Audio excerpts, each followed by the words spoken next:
അമേരിക്കയിൽ നടന്ന ഹോക്കി മത്സരത്തിൽ വാസ്തവത്തിൽ താരങ്ങളായത് രണ്ട് സന്യാസിനിമാരാണ്. നിരവധി ആളുകളാൽ തിങ്ങി നിറഞ്ഞ സ്റ്റേഡിയത്തിലെ ക്യാമറകൾ ആ ദൃശ്യങ്ങൾ ഒപ്പിയെടുക്കുമ്പോഴായിരുന്നു രണ്ട് സന്യാസിനിമാരെ കാണികൾക്കിടയിൽ ശ്രദ്ധിക്കുന്നത്. അവരെ സ്റ്റേഡിയത്തിലെ സ്ക്രീനിൽ കാണിച്ചപ്പോൾ അത്രയും നേരം ആർപ്പ് വിളിച്ചും ശബ്ദമുണ്ടാക്കുകയും ചെയ്തവരെല്ലാം ഒറ്റ സെക്കൻഡിൽ നിശബ്ദമായ നിമിഷം.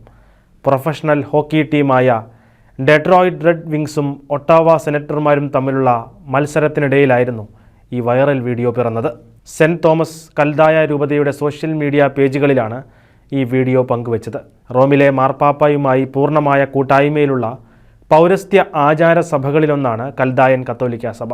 റോമൻ കത്തോലിക്ക മതത്തിൻ്റെ അതേ അടിസ്ഥാന വിശ്വാസങ്ങൾ പങ്കിടുന്ന സഭ അതിൻ്റെ ആചാരങ്ങളും പാരമ്പര്യങ്ങളും നിലനിർത്തുന്നതിൽ ശ്രദ്ധ പുലർത്തുന്നുണ്ട്. കൽദായക്കാർ വിശാലമായ സുറിയാനി ക്രിസ്ത്യൻ പാരമ്പര്യത്തിൽപ്പെട്ടവരുമാണ്. പുരാതന മെസപ്പൊട്ടോമിയയിലാണ് ഇവരുടെ ഉത്ഭവമെന്ന് പറയപ്പെടുന്നു. 14ലധികം തവണ ഈ രണ്ട് സന്യാസിനിമാരെ സ്റ്റേഡിയത്തിലെ സ്ക്രീനിൽ കാണിച്ചിരുന്നു. മറ്റുള്ള ദൃശ്യങ്ങൾ കാണിക്കുന്ന സമയം ആളുകൾ വലിയ ശബ്ദ കോലാഹലങ്ങൾ കാണിച്ചിരുന്നുവെങ്കിലും ഈ സന്യാസിനിമാരെ കാണിക്കുന്ന സമയങ്ങളിൽ ഒരു ബഹുമാനത്തിൻ്റെ അടയാളം അവിടെയുള്ളവർ കാണിച്ചു എന്ന് വേണം പറയാൻ.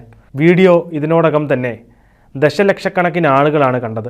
വീഡിയോയ്ക്ക് താഴെയുള്ള കമൻറ്റുകൾ കാണുമ്പോൾ ഈ സംഭവത്തെ ആളുകൾ എങ്ങനെ വിലയിരുത്തുന്നു എന്നതും വ്യക്തമാണ്.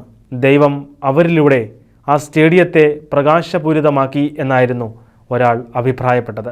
അവരെ ഓരോ നിമിഷവും ആ സ്ക്രീനിൽ കാണിക്കുമ്പോഴുള്ള ആളുകളുടെ പെരുമാറ്റം ഒരു സമൂഹം സന്യാസിനിമാർക്ക് എത്ര ബഹുമാനം നൽകുന്നു എന്നതിൻ്റെ തെളിവാണ് എന്നായിരുന്നു മറ്റൊരു കമൻറ്റ്.